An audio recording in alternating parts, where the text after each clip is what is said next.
Welcome to Season 2 of Let This Mind podcast. Come along on the journey with us as 3 therapists discuss mental health topics from a biblical perspective. We're talking about themes like boundaries, grief, trauma, and how to let our minds be healed and whole. Because mental health isn't new. It's just finally being heard. Direct hit. Direct hit. Hey, y'all. How are you doing? Happy early Christmas Eve, or whatever holiday you celebrate. But we love Jesus over here, so it's Christmas for us. Welcome to episode 6 of our Let This Mind podcast. I am 1/3 of this lovely podcast with my sisters. So glad to have them here. My name is Jermaine Harrison, but I'll get to my introduction, but I'll pass it to my sisters, and then we'll come back to me. All right. Well, Dominique here, as you guys know, lovely social worker, and I'm just happy to be here. Happy Merry Christmas Eve and any other holiday that is celebrated. Happy holidays. I'm excited. So, yeah. Yes. Awesome. And I am Steph Jones, also known as Lala Calandra, marriage and family therapist, mindfulness life coach, and I'm still talking about my vow that I made. To let people know we don't have to wait for healing. It can happen now. It can happen here.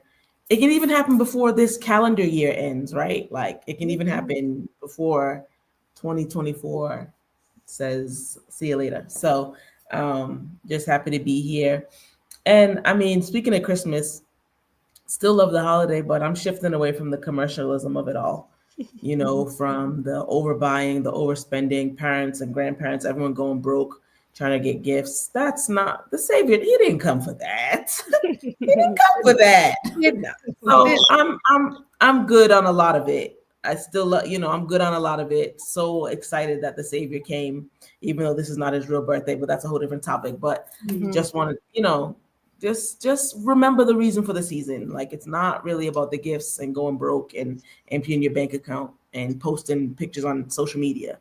It's not about that, So I'm getting off my soapbox. Yeah. No, that's needed. You know what I mean? Because a lot of us get so consumed with holidays, and we talked about the holiday blues last time and how a lot of people are getting depressed and overwhelmed because well, I can't buy gifts and I can't do this. And it's like, sweetie, that's not what we're here for. You know what I mean? No. The fact that we get to see another year, another day, new life is given. And like she said, Jesus Christ came so that we don't have to be bound to those things that we feel are holding us captive. That's why we're here, to celebrate each other and to celebrate life. But thank you for introducing, a part of our topic, which is like our transition into 2025. And, the Seedtime and Harvest was something that I feel like the Lord dropped on me for me to focus on personally in, 2025. And, it's a biblical term. It surely is. But y'all know, again, we love Jesus over here, so we're bringing it out. And, a part of that focus is really figuring out, like the Bible talks about God gives seed to the sower. And it's like, what are we sowing into that hopefully we can reap? Because, some people in this generation just think you can get success like this and things can change like this. And it's like, oh no, sweetie, we got to plant and we got to sow and we got to cultivate so that we can reap, the harvest. So, when it comes to seed time, let's start with that part. And sowing seeds, ladies. Yeah. How do we do it effectively where we're not compromising our mental health in the process? I'm going to jump in really quick. When we're talking about seeds, first of all, love this topic. Like it's so needed as we're wrapping up this calendar year. But, when you're talking about seeds, we have to pray that the Lord gives us the heart of the farmer, the patience of the farmer, that we're in a microwave generation and we can press a button and everything can be quick. And our high-speed internet and our phones are quick and all this stuff. And if a video buffers for 1 second, we're already ready to start crying and whining and complaining. Like I'm speaking from personal experience. I'm like, why is this buffering? Like, hurry up. Yeah. But if we're talking about seeds don't spring up overnight. It takes time. And you put them in the ground and you have to water them and you have to nourish them and love them and cultivate them and make sure the sun is hitting them just right. and make sure that birds or other animals aren't coming to pluck them up. Like there's a patience that is needed with that. So I think that's the first thing that I will say. This is not going to be a quick process. And if we rush the seed, then the seed dies and no one gets fed. That's right. So taking the time to whatever seed we've planted, be it spiritual, emotional, mental, whatever seed we have planted, that we give it time to germinate, to grow, to actually be a seed and then burst forth. We just want the flowers and we just want the bloom quick, quick, quick. Without saying that, okay, this is an actual seed. There's a process that has been put in since the beginning of time. But when a seed goes in the ground, it's going to grow, but it's going to take time. And so we have to slow ourselves down and give ourselves the patience to be bearers of the seed. That's the only way you can get the harvest, is if you're patient enough for it. Because a lot of people walk away from their seed and then someone else benefits from the harvest. We have to stay and watch our seed and make sure it comes up so we can benefit from it. So that's what I'm thinking about. That's good. That was so good. What comes to me on top of that is just the soil in which we're planting the seed. I think that's important too. So important that it's a whole parable about it, right? So I really think that's important, because I believe that knowing that the seed is going to do what the seed does, right? There is a patience because we understand that there is a process. So understanding that whatever the seed is, it will eventually render whatever it's supposed to render. The point of it all is, if you're putting it in something or it's getting plucked out, like Steph said, if it's getting plucked out or things are coming and distractions and you're just not taking care of that soil and where it is, I think that's super important. So I really think where I'm coming from is just this healthy environment. And when we put these seeds, when we put it, are we putting our seeds in something that we look at it and we know that it's just not going to grow here, but we're still planting the seed there? Are we planting our seed where, or are we turning away from something that looks like it's not going to prosper, but because of how it looks? But if you put your seed in it and if you just let God be God, it will. So I think it's important to really examine and inspect the soil and the ground and whatever it is, whether it's a project, whether it's decisions, whether it's marriage, whatever it is, making sure that you are inspecting the ground and the soil and really cleaning that up. Because before you even put it down, a farmer will literally clean that soil. He has to rake, he has to pull up the rocks, he has to, any residue of weeds. Like, there's a lot that goes into even the preparation of planting a seed. And I think we lose track of that too. We forget that there is so much preparation that goes into taking this little tiny seed and putting it into the ground. Like, there's so much work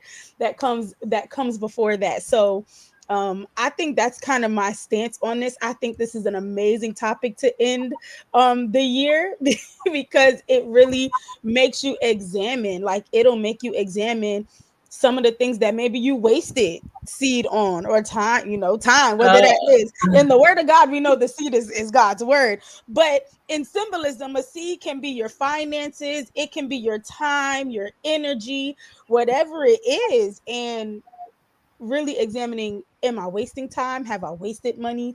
Like, I looked at my bank statements and I was like, oh, I'm doing much better with some fast food, because I used to dump my seed into fast food places and it didn't give me anything. It gave me no nutrition. It gave me nothing but problems. So now I'm examining that and say, okay, I can't do that anymore. So I think really taking time to examine that is something that we need to do before we even think about putting a seed down. Because this seed is precious. It's going to do what it's meant to do. It's going to grow. It's going to flourish if you put it in the right place. So I think it's important to look at that, like that beginning, middle, and end situation. So good. It's so good. And you guys, are saying a lot of great things. And this is why it's important, right? Because when we reach the end of the year, maybe not everybody, but I know for me, I really have to look at, like, what was I sowing into? Like, was it good seed? Was it bad ground? Because, sometimes we mix that up. We have great seed, poor ground, right? And like, Dominique was saying, I was guilty of it too. My bank statement, I said, how much did I eat out? My God. Oh no. Like in the moment, it was good because I was like, oh yes, I ate. Praise him. I had money to eat, but then hold on. How much was it? Right. Them things add up, right? And it's very important to I don't have a green thumb. My thumb is as brown as my skin is. But to understand the amount of work that has to go into turning a seed into a tree or into something huge. I have a minister at my church, and he said the everything that the seed needs to transform into a tree or whatever, it's in there. But once the seed is planted, it has to die first before it can spring out into something else. So ladies, when we think about that part about having to die first in order to produce something big, what in us or what things do we have that has to die in order for us to cultivate or produce something bigger? Like what? I think Stephanie is so funny. It's such a big question. It's such a big question because we're like, oh, we die to ourselves. No one wants to die. No piece of us wants to die, really. If we're honest, no piece of us wants to die. So to even have a part of us or a lot of us die is a big sacrifice. I just looked up the scripture quickly. It's John 12, 24 through 26. It says, very truly, I tell you, unless a kernel of wheat falls to the ground and dies, it remains only a single seed. But if it dies, it produces many seeds. Anyone who loves their life will lose it, while anyone who hates their life in this world will keep it for eternal life. So it's like, I'm just thinking, what in us has to break open for other people to be blessed? It's not even for us. What in us has to go into the ground? What in us has to be put in the dark spaces, the isolated places, the places that you're cut off from oxygen? Like, can you imagine the life of a seed? Like, come on. Right. The life of a seed. You're in the dark. You're without things, but you have all the nutrients you need, and the water still hits you and the sun still hits you. And it's like, when you burst out of there, then you're able to bless others. But a lot of us resist. I taught a sermon on this, seriously. A lot of us resist the breaking. We resist it. We say, no, I don't want to be a seed that falls. No, I don't want to do that. It hurts. Come on, being a seed hurts because everything has to break out of you. Dominique, you said everything in the seed is already there. Yeah, like if a seed wants to be a big oak tree, it has to break out of that shell. Oh, that's painful. Nobody wants to do that. But unless we do that, we ourselves can't be transformed, and we can't transform others. And it's really interesting to look at the planting process. I love that. Yeah, we have to be in the right soil. Good seed, wrong soil, it's a bad crop. It's a bad crop all around. We could have good intentions, and we could say, oh, this is a really good ministry or person. This is a really good organization that I can sow into. There's a difference between good and God. Is it just good? And if it's good without God, then it's not good. It's bad, So where we're planting our seeds, where we're putting our seeds matters. Like, where am I putting this thing, and where am I investing my time? Because everything is a seed. Our time, everything is a seed. Everything we do, we're putting it in some type of soil, and every seed produces a harvest. And is it good or bad? That's dependent on the seed that we planted. I'm not going to plant an orange seed and then be mad when, I don't see apples. That doesn't make sense. You have to know the heart of a farmer to really understand, like, sowing and reaping. If I sow this, I'm going to reap it. It's inevitable. So I have to watch what I sow, because I don't want to reap some things, y'all. I don't want to harvest some things. There's some things I don't want to harvest. I don't want to harvest some things. So I have to make sure I'm not sowing some things. It's it's spiritual law, No, I was gonna say we always talk about a lot of the good that we sow into the ground, but again, remember, whatever you sow, whatever seed you put in, it has whatever it needs to be to grow into whatever it is going to grow into. So if that is anger and you're sowing that into your family and your children, you're going to see that. You're going to see the bitterness. You're going to see they don't want to be around the family. You're going to see these things. They come up because this is what you planted. This is what you put into the ground. I was thinking about, so it's a couple of things that came to my mind. I was making tacos, and I like jalapenos in my tacos, and I cut it, and I was like, there was so many seeds in this one jalapeno. It was so amazing. And I don't, it's so crazy because this was actually before we spoke about, this. And I'm like, man, this is standing out to me because, like we said, it has to die. That jalapeno died because I cut it up. I put it in my tacos. That baby died. There was a massacre. Oh there my was God. My God. She was gone. But R.I.P.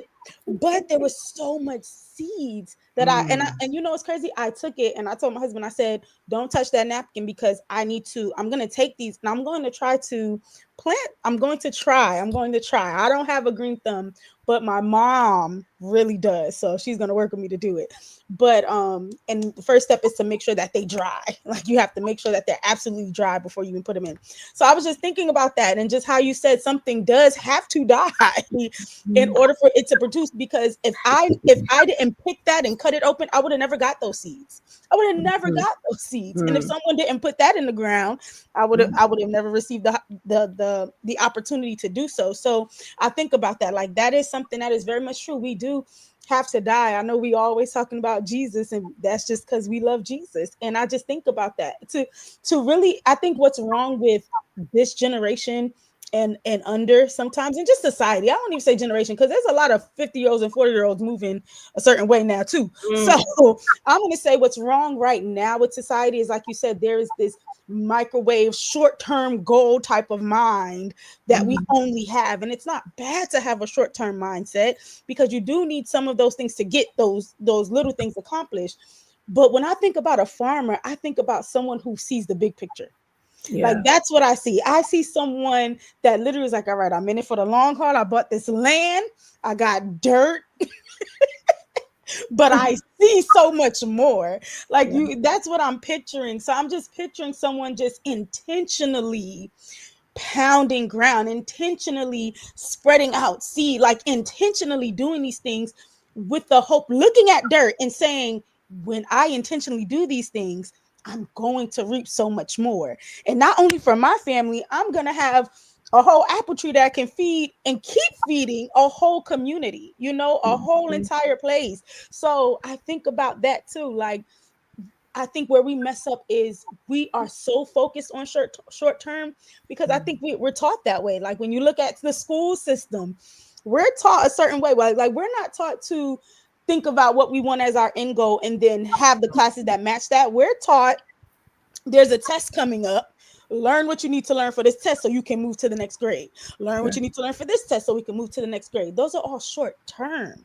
No one is talking about the fact that if you wanted to be a doctor, let's just say I'll use that. If you wanted to be a doctor, if you were not taught from the beginning that when you got to college, you needed to make sure you took the right classes and you made connections with these people from the beginning and planted your time in the right way to get to that end goal, it makes it a lot harder for you versus someone else who did. It makes it so much harder for you. So I think seed time, the perfect thing is the big picture, you guys, like the big picture. And whatever that big picture is, make sure the energy, the time, whatever it is, it's going to that big picture. I think about Tesla. Tesla is big. Tesla doing the thing right now. Okay. It's a lot of, speculation about it, but he's doing the thing. And the reason why I'm saying that is because when you think about that, you think about Tesla, you think about Starbucks, you think about all these big companies, their energy, their time, their resources, everything that they have goes back into the big picture. You don't see it going anywhere else. You don't see Apple saying, "Oh, I think I'm gonna try to make sneakers." No, that's not that's not the big picture. I'm going to plan it into another piece of technology that's going to bring something else. It's never wasted. There's nothing ever wasted in these companies. We waste a lot of our seed without thinking about big picture. That's so good. And, I think a lot is being said, and we have to make sure that we understand it starts with a vision. Seeds are great. We need them. They have the properties. That's awesome. But if you don't have a vision for what you want to cultivate or what you want to grow, what's the point of even planting? And I think that's why it's important for end of year, beginning of new year kind of mental process of, do I have vision? Do I have sight for what it is that I'm trying to invest in? Because seed time, it's an investment, right? And we Yes. all know one of the greatest investments that you can ever put is into yourself, your spiritual self, your mental self, your professional self, all of those other selves, right? Yes. And I love that both of you guys broke that down, whether it was excuse me, the mind of the farmer, or understanding like it's all a blank slate, right? God gives us blank slates all the time. He's like, now what are you gonna do with this blank slate, right? If I came, if I redeemed you, if I restored you, blank slate.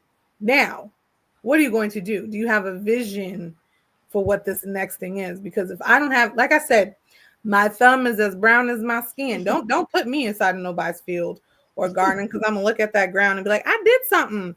Maybe I didn't dig hard enough. Maybe I didn't put in the elbow grease, as my mama would call it, put in the elbow grease to make sure that like all the roots, all the roots are removed. And because the Bible talks about the wheat grows with the tares, right? Both in the same place. All right. One of them will choke the mess out of that seed. Another one will help it grow. Yeah. And so, a lot of times we have a lot of tears in our lives, a lot of things that are the ground may have been good, but we planted it too close to something that wanted to choke that seed. And so, since we brought up the ground, let's talk about what is the good ground that we need to be sowing in, ladies. Because one thing I know in working in the field that we work in, a lot of people know what not to do, but they don't have instructions on what to do. So that's good. Good ground. Is it your mind? Is it people? Is it your heart? What good ground should we be sowing in the ending of 2024 into 2025?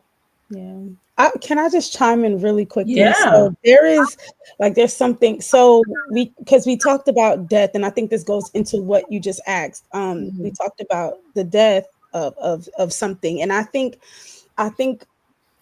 Steph had said, roll with me, y'all, because my brain everywhere. Steph has said, that he gives seed to the sower, right? Like that's something that he does, and that comes with that vision, right?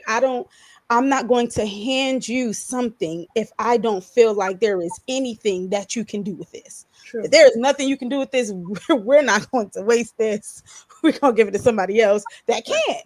So he's giving you that because there is something I think in all of us, to be honest, that is much bigger than us, that can see something past, the minor things, but something big that can affect a household, a nation, whatever. So that's number one. And number two, when we talk about that death, because we have these visions, I think we have to talk about the vision, because sometimes I think the visions are tainted.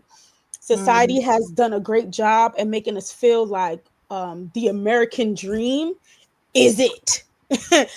And I think that we need to touch on that, or just there's a certain standard that makes it makes you or lets you know that you've made it, and it's not the case. Being married, having children, having the house, having the car, having the degrees, having the greatest credit score, having the whatever it may be.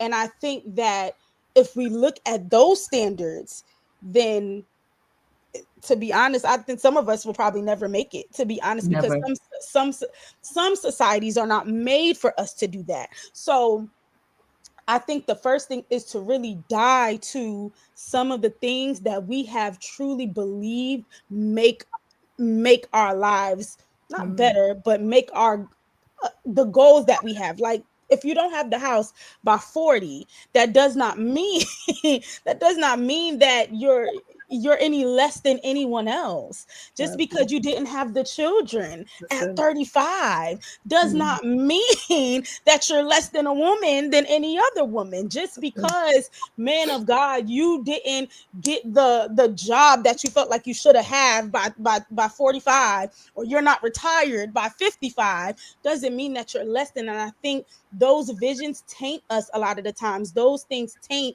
what the overall vision is. And if we were to align ourselves with the creator that told us what we are supposed to do with our life, when we talk about, you know, your gifts make room for you and all these different things, they make room for you because there's a creator that knows exactly where to place you because he knows exactly what he made you for.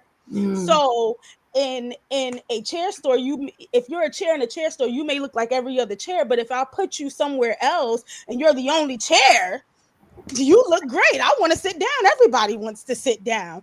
God will intentionally do those things, but we don't get to hear from God because we're so focused on what society has labeled and deemed as the goal.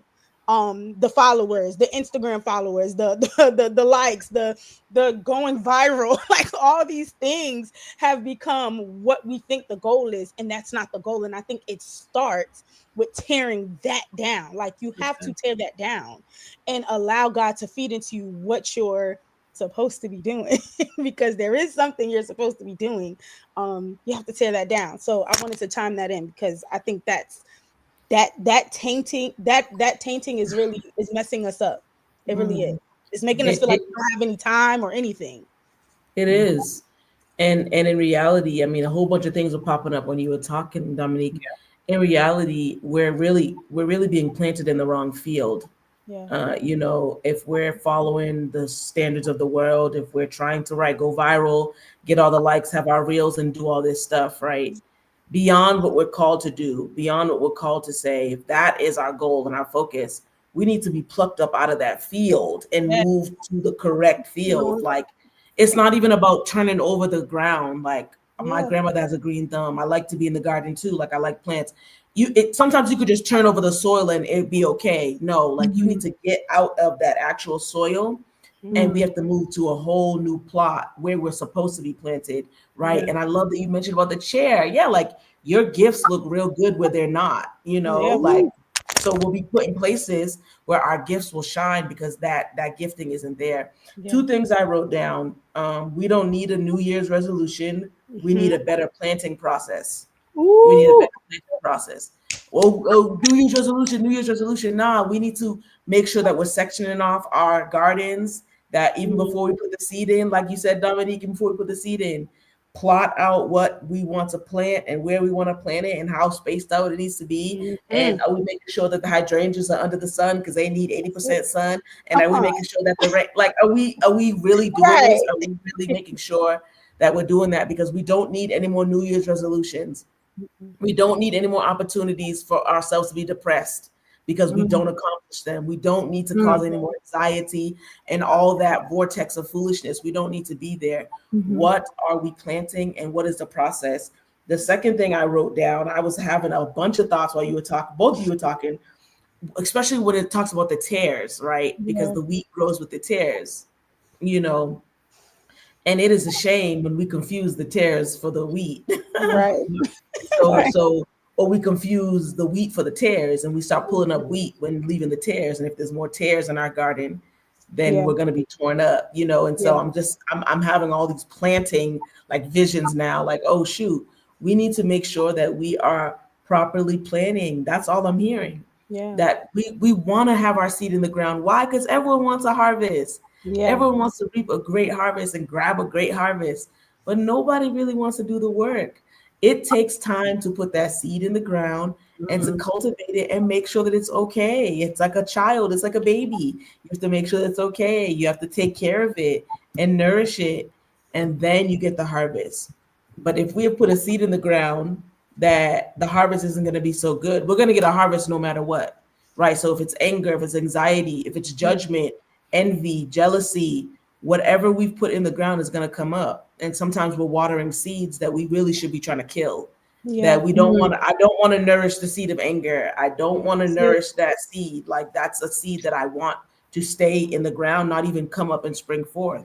But if we're not aware of what we've planted, if we're just sprinkling seeds everywhere and throwing seeds here, there, everywhere, when it's time for harvest season, they're going to be a harvest that we don't want to reap. But we have to reap it because Right. we planted it. Yeah. It's It's there. spiritual law. What you put out comes right back to you. What you've sowed into the ground comes upon you. And if we've sowed more tares than wheat, then our plot is not going to be looking good. And then we'll see ourselves in the anxiety and the stress. Then we'll see ourselves heavy burdened and laden down and all that. We have to keep going to the altar every Sunday, Wednesday, Tuesday, Monday. We have to keep going and unburdening ourselves Yeah. because we have more tares in our garden.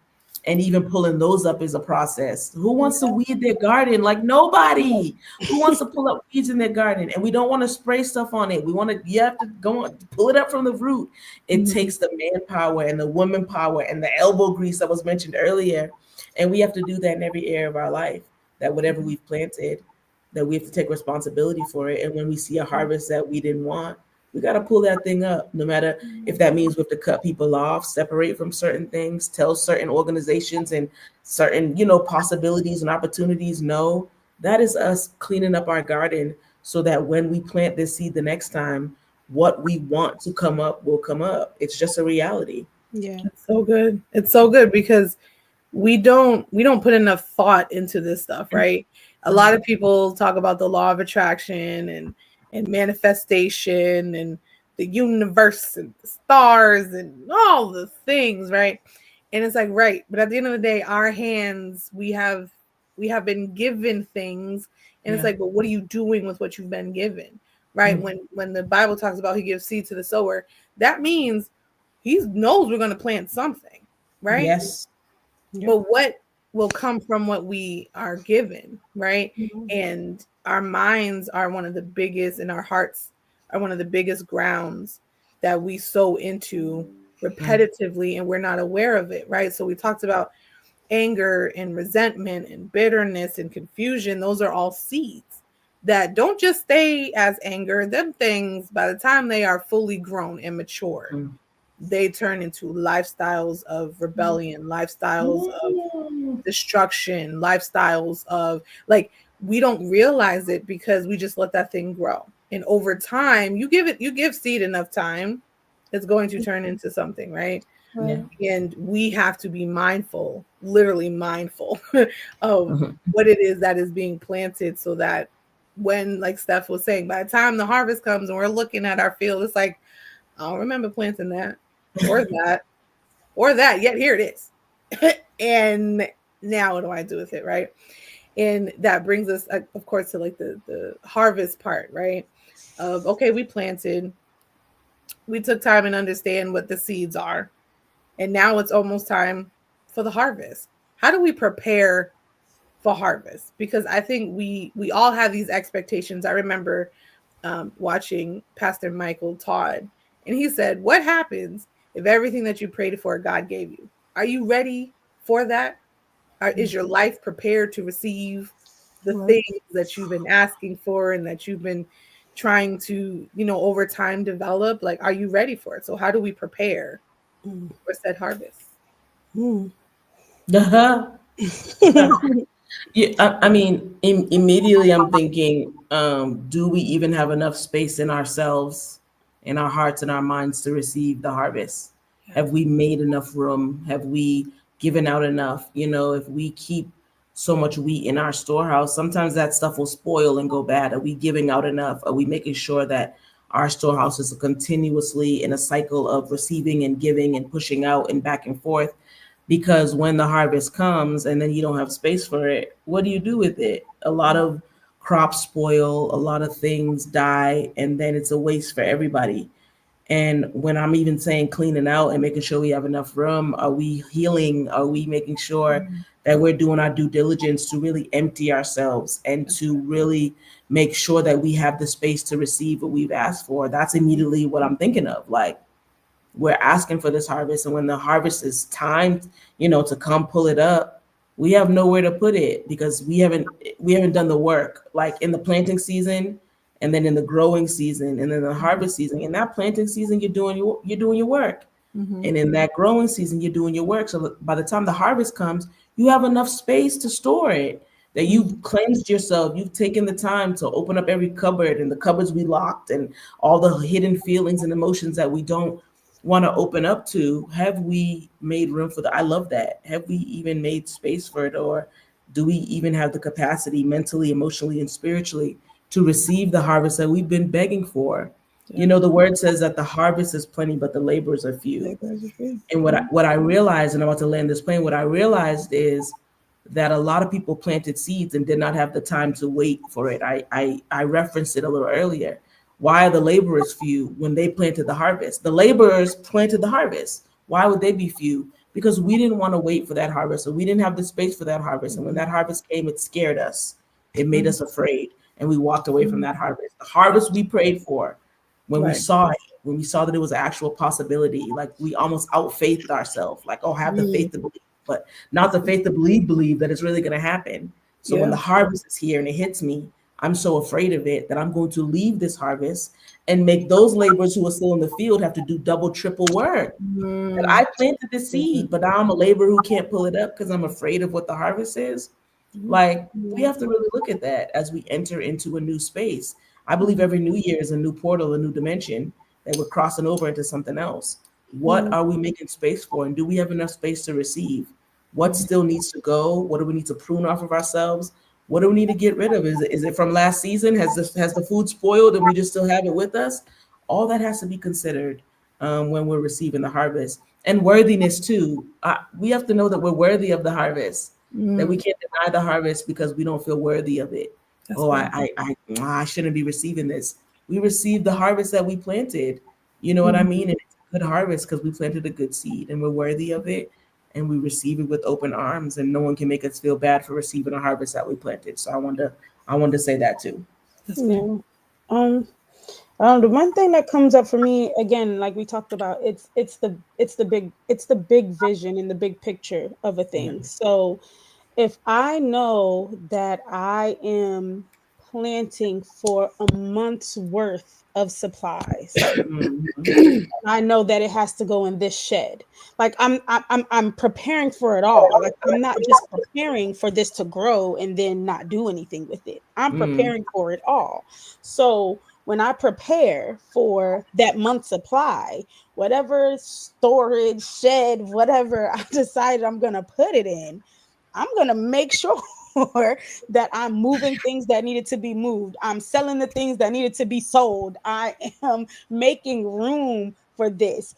I think a lot of the time what happens is in the process, we start it and then we just don't like, we don't execute properly. So this is one thing that came up for me. This is one thing that came up for me because it was for me. And in Proverbs, it says, idle hands make one poor, but diligent hands bring riches. I say that to say that what you do with that time. So once you have the seed and once you planted it, don't think that the work is over. Like you have to now protect that seed. There's going to be critters that's trying to come. The weather's going to change. Storms are going to happen. Things are going to happen that you still have to work. You have to be alert. You have to be prepared. So you can't just plant the seed and be like, all right, time to clock out. There is no clocking out. Like there's no clocking out. And I think we have become, again, we talked about this before, we have become just tired. Like we're living in a society where people are working 2, 3, 4 jobs just to make it. Like just to make it.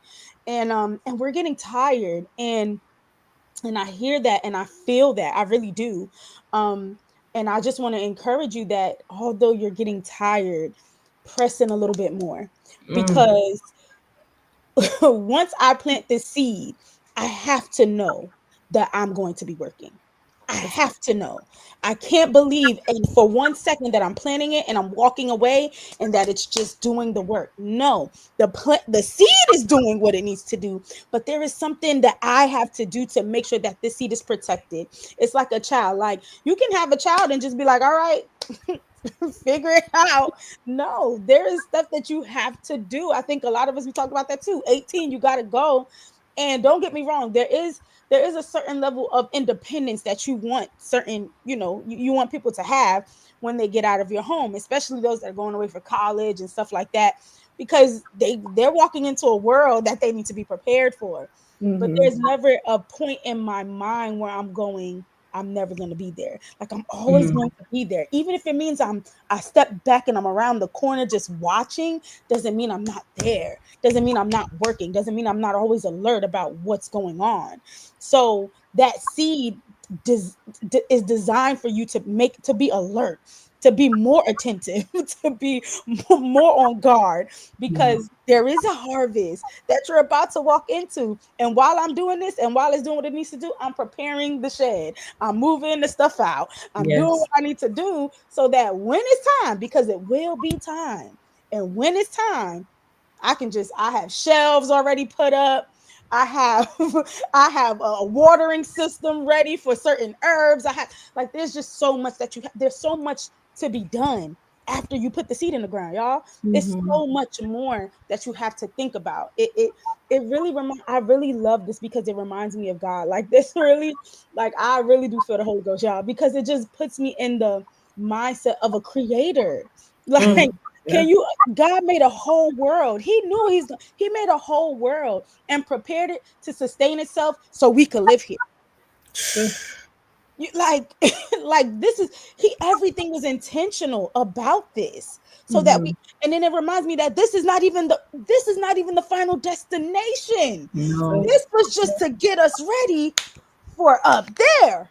Like it's just to prepare us for that. So I'm thinking about all these little things that God has done and created to make sure, and it just goes to show. And I think mentally we just block out. Once we put that seed in, we're like, woo, this was a lot. Because it is. We just talked about you pulling up the weeds and setting up the ground. It's a lot. So now you put the seed in, you're like, whoo, I'm tired. I get that.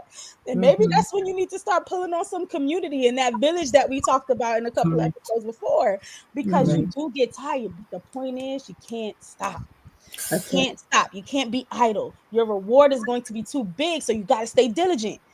I'm preparing for a big reward. If you prepare for a small reward, then plant the seed and go about your business. But if I'm expecting a big reward, I'm moving everything out. Y'all gotta go. I gotta move all my clothes out because somebody gonna give me a whole new wardrobe. I gotta move the car out because somebody gonna get me a new car. Like whatever it is I'm expecting, I gotta be able to do that, and I have to move like that. So I think, and it goes back to that episode, just kind of speaking those thoughts and really affirming those things, like this is going to be for me, and what is for me is for me, and I'm accepting this and I'm worthy of this. Like all these things feed back into that mind so that you're not getting idle because it's not happening right away, or you're not getting idle because it feels like, dang, I'm just tired. No, don't get idle. Stay diligent. He will bless you. Stay diligent. So yeah, that's what I think we have to do to be ready. I want to jump in really quick about something you said about time. Like you just preached the whole word for real, And I think the beauty of it is you could hear so many sermons and words and so many different things about Seedtime and Harvest, but there's always something to say about it. Yeah. When you're speaking about time, if we don't know the times of proper planting and harvesting and when to put the seed in, and that in the wintertime is not the time to be sitting here. You just have to know what it is. And I'm reminded of the sons of Issachar, right? Who knew the times. They knew to look at the sky, and they knew the times. Like I've adopted their mindset now that you can look at something and know the signs and the times of it, right? If you don't know the times of planting, then our planting will always be off. No matter what, it's always going to be off. And when we're off in timing, then the seed can't ever spring up right. I mean, we'll try year after year and harvest after harvest, and it never comes up right because we don't have the right timing for our seed. And I wanted to say that really quick because when you mention time, I'm like, we have to know the time of our planting. When is the best time to plant? And we need that village to let us know. We don't know everything about farming, but our elders do, and those who have done planting before. When is the best time to plant? Absolutely. And then, okay, is this soil looking good? We got to pull on that community. That is so important because we don't know it all. And sometimes we think good soil is good and it's really bad. And then our seed goes to waste. So I love that you said that. Those are so good. And, as you guys were talking, it reminded me, y'all know I always have analogies for everything, right? Hold on. I'm ready. Oh, those threes, the threes are coming, but like, okay, all right. This is the preparation. This is the preparation. The preparation.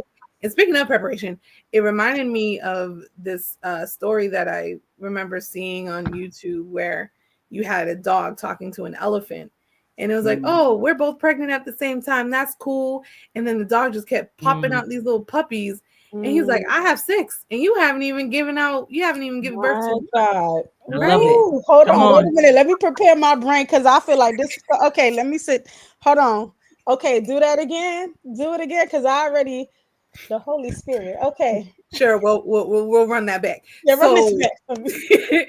there's a story, right, where an elephant and a dog are having a conversation, both pregnant at the same time. And because a puppy is able to pop out them puppies like it's nothing, like it don't take 9 months for a puppy to have for a dog to have a puppy, right?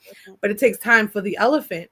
And the elephant was like, I'm not going to get jealous because what I am giving birth to, it takes longer because you know how big I am. I can't produce quicker because what I have is going to stand longer than those, puppies that you have. And if we're not careful, we look at the outcome of other people. It's like, well, then what am I doing? I don't have, and they have more than me. And it's like, or God is up to something and he has given you something and it's going to take time, which is another story of like, my mom bakes, right? And she was teaching me how to make some type of cake or something. And I kept checking on it. She's like, Jermaine, stop opening that oven. I said, I got to make sure that, it's doing what it needs to do. She's like, if you keep opening that oven, it is going to make the cake go flat because you're interrupting its process. And I said, well, all right then.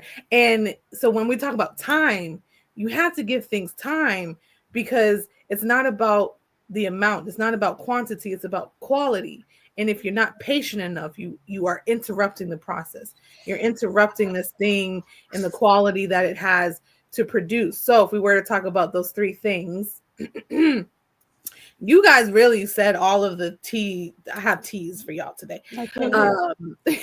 You guys really said it all. The first one is time, right? You have to give time. When you are planting, and there was a meme out there that said, don't expect to reap what you just planted in the same season. It doesn't happen. Right. And Dominique and Steph were both talking about like this stuff takes time. Don't be so anxious to sow and then be like, I got to get it. You rarely ever, unless God, expedites this thing, right. You rarely reap in the same season that you sow. Right. So give things time. Also Thanksgiving, right? When God is gracious enough to give us the seeds and he trusts us with the seeds, we ought to thank him for that because sometimes, we said it earlier, like God is not wasteful. He knows who to give it to, when to give it to, where to place you, all these other things. So if an intentional sovereign God gave you seed, we ought to be thankful for that because he doesn't need me to do what he has to do. He doesn't need you to do it. Kiana, I'm not a pastor. Anyway, I was just about to put it up. Let's go back to that one. Not going back. Don't move so quickly. Well, seed harvest in real time. Perfect. Oh, that's so funny. Like, if he is going to graciously give us seed, we ought to be thankful for that. And so we have to have time and Thanksgiving. And yes, we do have to tarry a little while. We can't just be so quick to be like, all right, I did a thing and I pulled up a little something. Tarrying, I was looking up the definition because, it's a churchy thing, where it's like, oh, we tarried all night for the Holy Ghost. And I said, I don't even think I know the actual definition of it. And so I was like, let me make sure I got it together. Tarrying means stay longer than intended, delay leaving a place. So just because I want something to happen and it doesn't happen, I have to wait for that thing. I have to tarry a little longer. Maybe it wasn't the season for me to reap the harvest. And if I trust that I planted, I have to also trust that the harvest is coming, which means I have to tarry a little while longer Maybe it didn't happen when I wanted it to, right? Maybe the elephant was like, dag, this thing got 9 pups and I only got 1. But yeah, you wait with expectation. You guys were alluding to that. We wait. When you're pregnant, you are preparing, right? You're preparing the crib and the rocker and the strollers and all these other things so that when that baby comes and it's time, right? You're like, okay, we're ready. Very rarely. And if you do, we're going to pray for you. But very rarely are you pregnant for 9 months and you have nothing set. Nothing No done. bottles, no diapers, no nothing. So when you're pregnant with something, you wait with expectation. We are all pregnant with something, male and female. We are pregnant with something because God gave us, again, seed. And we have to see what it is that God is going to do. And as we're cultivating, like Dominique said, as we are waiting, as Steph said, we have to wait with expectation. So we have to tarry a little longer. We have to give these things time. And we have to have Thanksgiving so that when these things come, we are ready and we created the room. So that's really good. As Steph would say, plane landed. Come on, in that plane. That's good. We are at our final destination. Safe landing. Come on, safe landing. That safe was really landing. good. That was really good. No, that you all. Whenever you say stuff, I'm always like, okay, because I'm still stuck on boundaries. I still talk about meals, ministry, and I'm still on that, baby. I'm taking Can that. never get off. Can Never. never get off. Mm-mm. Can never get off. So yeah, every time you say something, I think about it. Yeah, I think that's a good segue into the boundaries piece, though, because that's what I was going to start bringing up, right? Oh, good. That how do you have even boundaries in seed time and harvest, and what boundaries do we need to set up around our seed to make sure that it's not necessarily the birds and not it's people sometimes who are digging in our soil and don't blame the animals too much. They Right. and they're made to do that, right? They're made to be in the earth, but the people who are digging in our soil and rummaging around and disrupting our seeds, those are the boundaries and barriers that we need to set up. And those are the fences that we need to put up in our gardens, in our farms, in our plots, because we have to make sure that people aren't coming in. And if we're protecting a financial seed, right? And if we're saying, I'm going to budget and I'm going to do this, that we have to watch out for those things that will try to take our money. And someone's always inviting you out and paying and all this. Like, yeah, we want to go out and do that. But if we're trying to invest in something, if we want a better financial status, if we want better emotional health, then we have to watch where we're going, what we're doing, and who we're allowing in. Jamae, when you were speaking, you were saying about kind of rushing the process and stuff like that. Like you were just reiterating and mentioning it. And immediately I'm starting to think of different fruits and vegetables that are poisonous if they are picked too soon. That if you pick them too soon, they'll be poisonous. If you let them ripen, then you'll be fine. Like, you know what I mean? People talk about ackee all the time. And it's like, oh, it's poisonous. If you pick it too soon, you'll die.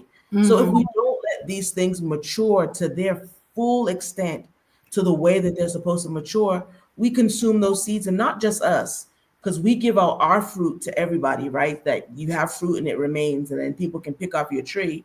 Are we feeding people poison because we couldn't wait for our seeds to fully come up and them to bloom and for all the nutrients to come in and to eradicate and to negate and to nullify the poison that's in them? Are we feeding people poison because we didn't want to wait? Like, are we rushing ahead?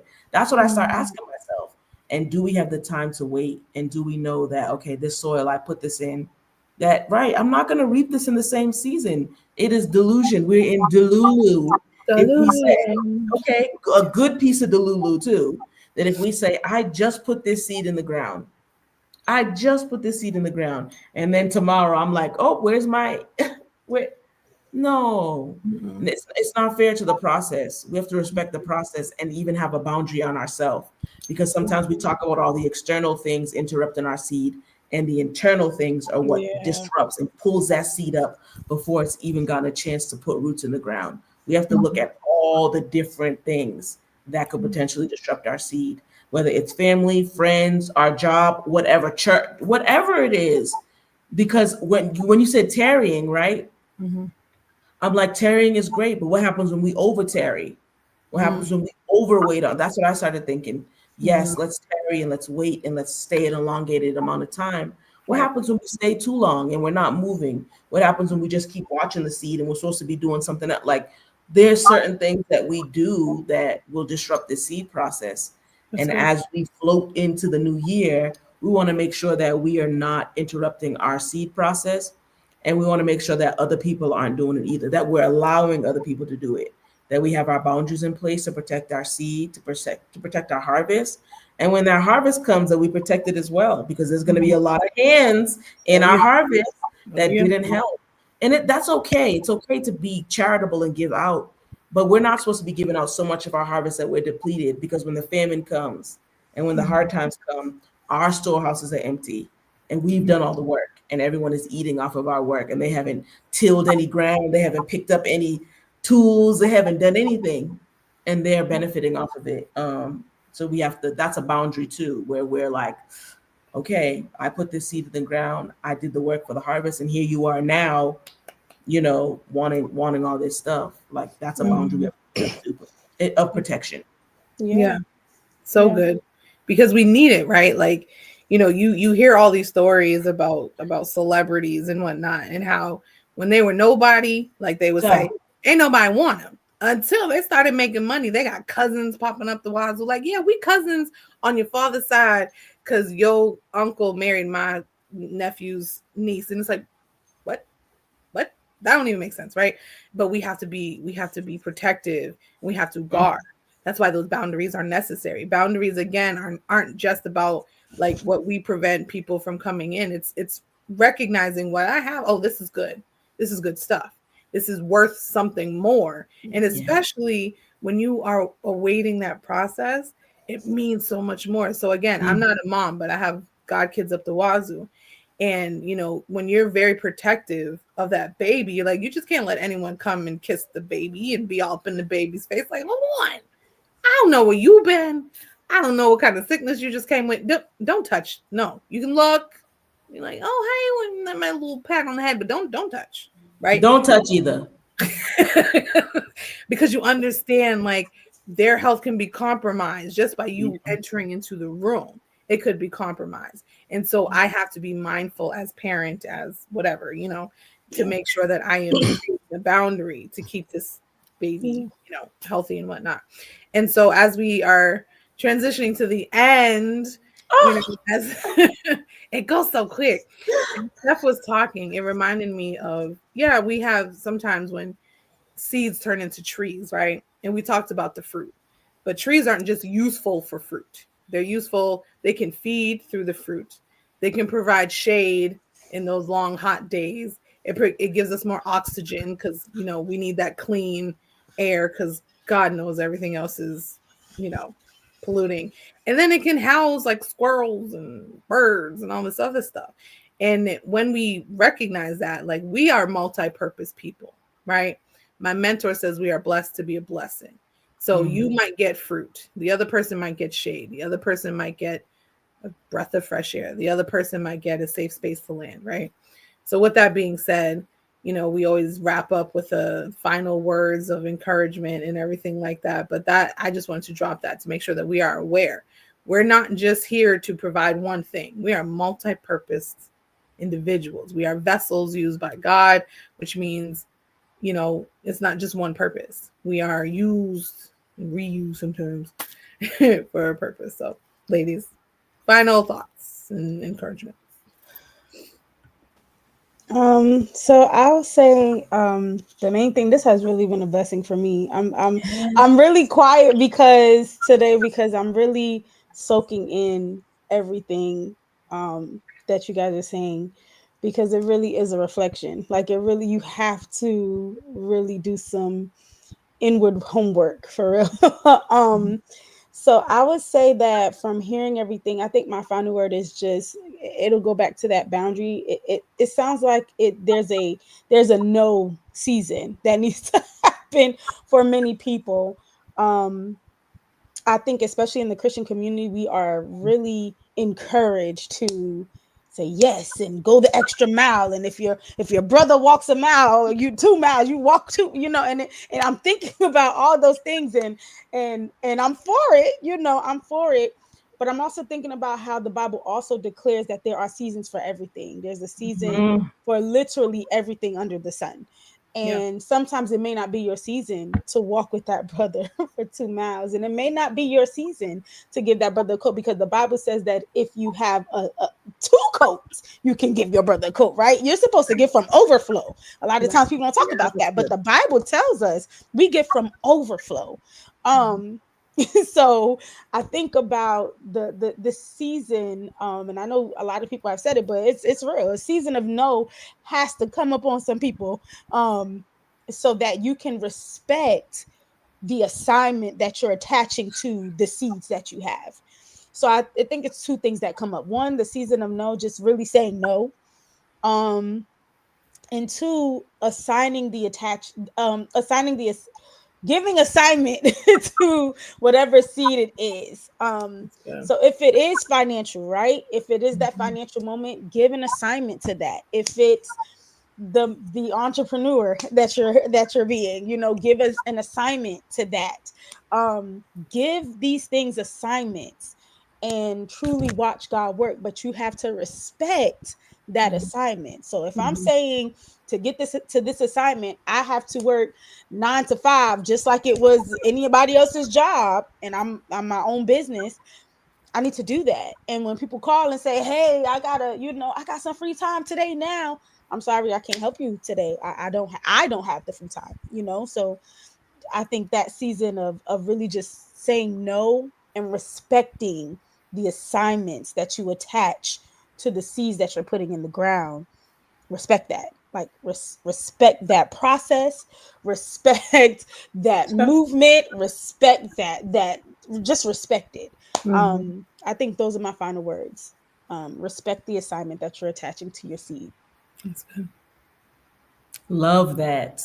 Love that. It makes us open our eyes. We're not just sprinkling seeds around. Yeah. We're intentionally planting. I think I would really want to end on if we're coming into a no season, then we also have to come into a reevaluation season. That where have we planted our seeds that we shouldn't have, and where are we planting our seeds that we shouldn't be? Like we have to look at those spaces. That if we're going to be intentional planters, that I have a bunch of seeds in my hands and I'm just trusting luck in the wind. No, like where are my seeds now? Where did I plant my energy? Where did I put my money? Where did I sow into my time, talent, treasure? Did I bury them in the ground, or did I plant them in good soil, and did I cultivate them, and did I water them? I think it's important that we're reevaluating where we put our seeds. And as this season comes around, this planting season comes around, that we're really making sure that where we're putting our seeds, that they're supposed to go. And that takes intentionally hearing from the Holy Spirit, that we have to have our ear connected. That where do you want me to sow this seed? That I've had to pause on a few things because I'm not supposed to be sowing a seed there. Oh, it's all great things, but where are you supposed to be sowing your seed so it can create a good harvest? That's good. And I love what was spoken about with overflow. That we're supposed to be given from our overflow, never from our portion. Our portion is our own. And if we give from our portion, then we find ourselves depleted, anxious, depressed. Add all the symptoms on. Add everything on when we start giving from our portion and not from our overflow. So I love that. So we're in the season of no, and we're in the season of reevaluation. Look at every seed, and if some seeds you need to take back, take them back so they can be replanted in the right soil. We can't just be throwing our seeds everywhere. We have to watch about our empathy and enabling. And I'm going to put this seed in the ground. I'm going to give this money, and we'll find our finances destroyed. We'll find our mental health destroyed because we planted in a soil, we planted in a field that we were not instructed to. And if we plant in fields that we're not instructed to, we're being disobedient. And disobedience has its own harvest. So I'm just saying, reevaluate where we put our seeds. And if we need to take some seeds out and we need to retract some things, no problem. No shame. We're worthy of the harvest. And when it comes, we'll be ready for it because we've taken the time to prepare. Yeah, so good. I mean, I don't know what else to say. You know what I Come mean? on, Like girl, say it was so good. So I would like to double down on the intentionality, of course. Like we have to be, and I tell my clients this all the time, like gone are the days where we're just, oh, I did this and it just kind of worked out. And then, you know, like, oh, I tried a little something here and it's like, oh, I must be lucky. Like, no, we got to be intentional. Life requires intentionality more than we recognize. I have to be intentional about where I put my time. Like Steph was saying, the other T's, the time, the talents, and the treasure, right? I have to be mindful of where I'm putting those things and I have to be very intentional because I don't want to be wasteful, right? I don't want to for God to give me something and then I waste it because I'm like, well, it was a good gesture. It's like, sure, but were you called to that thing though? Right? Like I thought of the story of Abraham and Lot, where his intention was to be like, let me go get my nephew, let me go save him. And God's like, now I know I said take you and your family and go, but I meant the ones that you with now. To the point where, although his intentions were good and Lot was saved, they couldn't walk together for long. And he's like, pick a side. You go this way, I go that way. Because it wasn't supposed to happen. You know what I mean? And sometimes we have great intentions and we want to do all the great things, but it's like, but is that where you're supposed to be though? Is that the place you're supposed to sow? Is that the place you're supposed to reap? Maybe not. And then the vision that Dominique alluded to earlier, it's so important. Like I don't want to just, and it goes with intentionality. Like I just don't want to just do stuff for the sake of doing it anymore. I'm like, God, is this what you want me to do? Is this where we're going? Is this what we're doing? Because I know that the increase, it comes from God. For one plants, one waters, but it is God who does the increase, right? And I have to trust like God, it may not look like the ground that I wanted. It may not look like the harvest that I wanted, but I have to believe that you're the one who's giving me the increase. So if I do it your way, I know the increase is coming. So, you know, thank you, ladies, and thank everyone who's watching for being here. This is our final episode of 2024. Not our final episode ever, just of 2020. Yes. Just 2024. So, you know, I hope you guys enjoyed the first 6 episodes. If you haven't seen them, please go back. They're on one of our pages. They're on our YouTube channel, which is below Let This Mind Podcast on YouTube. Go back and watch it. But ladies, from the bottom of my heart, I appreciate you so much. You guys have enriched my lives more than you know. And, you know, thank you all for watching, for commenting, for sharing, and all the things that you do. And, you know, we'll hope to see you in 2025. Bye, guys. Blessings.